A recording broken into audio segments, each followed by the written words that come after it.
अस्सलाम वालेकुम dear friends, power Nadeem है। डियर फ्रेंड्स, सीपीसी का 12th लेक्चर और आज का हमारा टॉपिक है ऑर्डर 4A एडमिनिस्ट्रेटिव जजेस। एक्चुअली ये कॉन्सेप्ट जो है वो लेटेस्ट जो अमेंडमेंट आई है इसके ऊपर ऑर्डर पोर्शन के ऊपर, जो कि अभी इन्फोर्स नहीं हुई, जिसकी अभी इन्फोर्समेंट नहीं हुई हाई कोर्ट ऑर्डर्स में, ये उसके तहत है। लेकिन चूंकि वो ऑफिशियल गजट में पब्लिश हो गई है तो बेशक उसकी इन्फोर्समेंट नहीं है अमली तौर पे कोर्ट्स में, लेकिन हमने उसको पढ़ना ज़रूर है from the examination point of view. ठीक है, तो हम लोग जो है वो उसको जो है वो स्टार्ट करते हैं। एडमिनिस्ट्रेटिव जजेस क्या हैं? अच्छा, मैं ना आपको अपने सबसे पहले लेक्चर से, सबसे पहला लेक्चर जो है, जो हमने स्कीम ऑफ ऑर्डर पोर्शन समझी थी, जिसमें हमने ये कहा था ऑर्डर 1 पार्टी टू सूट से डील करता है, ऑर्डर 2 जो है वो क्लेम वो ड्राफ्टिंग ऑफ सूट से डील करता है, फ्रेमिंग ऑफ सूट से। ऑर्डर 3 जो है वो वकालतनामे से और वो पावर ऑफ अटॉर्नी से डील करता है। ऑर्डर 4 प्लेंट से डील करता है। ऑर्डर 4 इंस्टीट्यूशन से डील करता है। ऑर्डर 5 जो है वो समनिंग से डील करता है। ऑर्डर 6-7 जो है वो प्लेंट से डील करता है। और इसी तरह ऑर्डर 8 रिटर्न स्टेटमेंट से। ऑर्डर 9 जो है वो अपीयरेंस ऑफ पार्टी से डील करता है। ऑर्डर 9 जो है ऑर्डर 9 जो है वो डील करता है उससे अपीयरेंस ऑफ पार्टी से। ऑर्डर 10 एग्जामिनेशन ऑफ पार्टी से डील करता है। 11 इंटेरोगेटरी से डील करता है। 12 जो है इंस्पेक्शन ऑफ डॉक्यूमेंट से डील करता है। 13 जो है वो 12 एडमिशन से डील करता है। 13 जो है वो प्रोडक्शन ऑफ डॉक्यूमेंट से डील करता है। और 14 जो है वो फ्रेमिंग ऑफ इशू से जो है वो डील करता है। ठीक है, बस यहाँ तक रुक जाए, फ्रेमिंग ऑफ इश्यूज तक।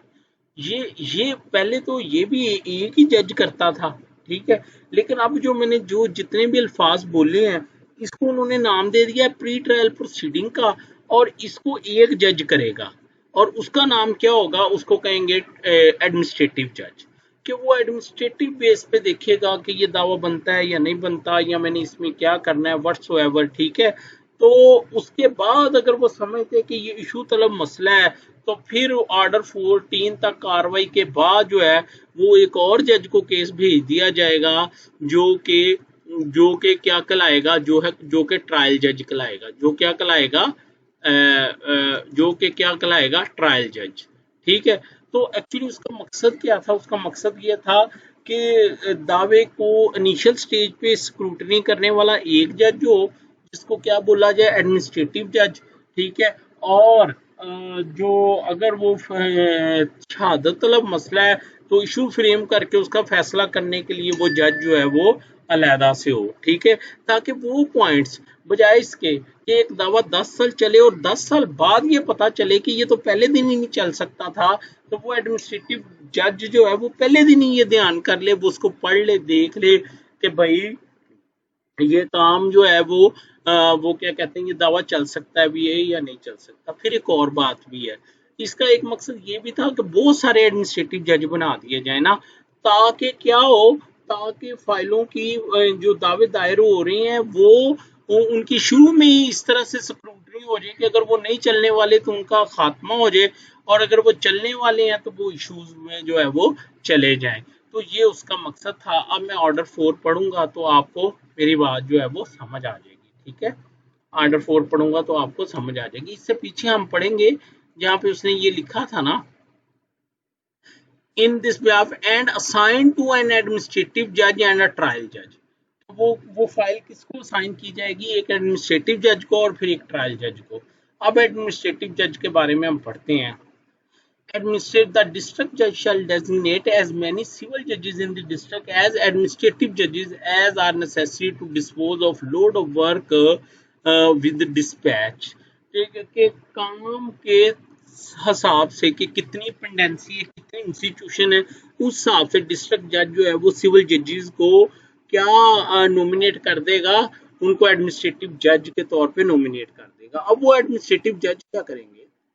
The administrative judges shall take and complete pre-trial proceeding। कौन सी प्री ट्रायल प्रोसीडिंग? जो मैंने आपको बताई है, जो रूल जो ऑर्डर 14 तक चलेगी। ठीक है, the administrative shall take and complete pre-trial proceedings in a suit after it has been registered when he is satisfied that the plaintiff and the written statement comply with the provision of the order 6 and 7। वो कह रहा है कि court के सामने plaint आई, court ने उसके बाद रिटर्न स्टेटमेंट आई, ठीक है। अब कोर्ट सेटिस्फाइड है कि ये दावा जो है वो चल सकता है, तो उसके बाद उसकी जो प्रोसीडिंग्स होंगी, प्री ट्रायल प्रोसीडिंग कहलाएंगी, जिसमें order 4, order 5, 8, 9, 10, 9A, 9B, 10, 11, 12, 13 and 14 वो सारे उसमें क्या होंगे, वो शामिल होंगे, ठीक है। तो उसके बाद वो क्या करेगा, upon taking and completing his pre-trial proceeding, the administrative judge shall cause a suit along with the entire record placed on a specific date before the trial judge for its trial under the code। तो वो जो शुरू में उन्होंने बताया होगा ना कि एडमिनिस्ट्रेटिव जज कौन होगा और ट्रायल जज क्या होगा, तो वो क्या करेंगे, जज साहब अगर वो समझते हैं कि ये दावा आगे चलना है, तो वो किसको भेज देंगे, एक स्पेसिफिक डेट पे वो ट्रायल जज को भेज देंगे और पार्टीज को कहेंगे आप वहां पे जाके क्या हो जाए, पेश हो जाए। Provided that the administrative judge before sending the suit shall satisfy himself that witnesses of the party to the suit enter their appearance before the trial judge on the date when the suit is to be placed before him। और तलबी का भी witnesses की तलबी तक issue frame होने का, witnesses की तलबी तक का जो वो क्या कहते हैं प्रोसीजर है, वो एडमिनिस्ट्रेटिव जज ने ही करना है। और एडमिनिस्ट्रेटिव जज पार्टी को बाउंड करेगा कि वो अगली डेट में अपने विटनेसेस जो है वो किसके सामने पेश करे, वो ट्रायल जज के सामने पेश करे। द ट्रायल जज before commencement of the trial shall cause registration of the suit in the register of civil suit in the manner provided in order 4। और वो भी एक तो ट्रायल जज के पास इंस्टीट्यूशन का सूट होगा, इसी तरह एक वो जो होगा जो ट्रायल जज होगा उसका भी होगा, जो मैंने आपको दिखाया भी था फॉर्म 14 अपेंडिक्स एच का, वो उसमें क्या करेगा, एंट्री करेगा, ठीक है।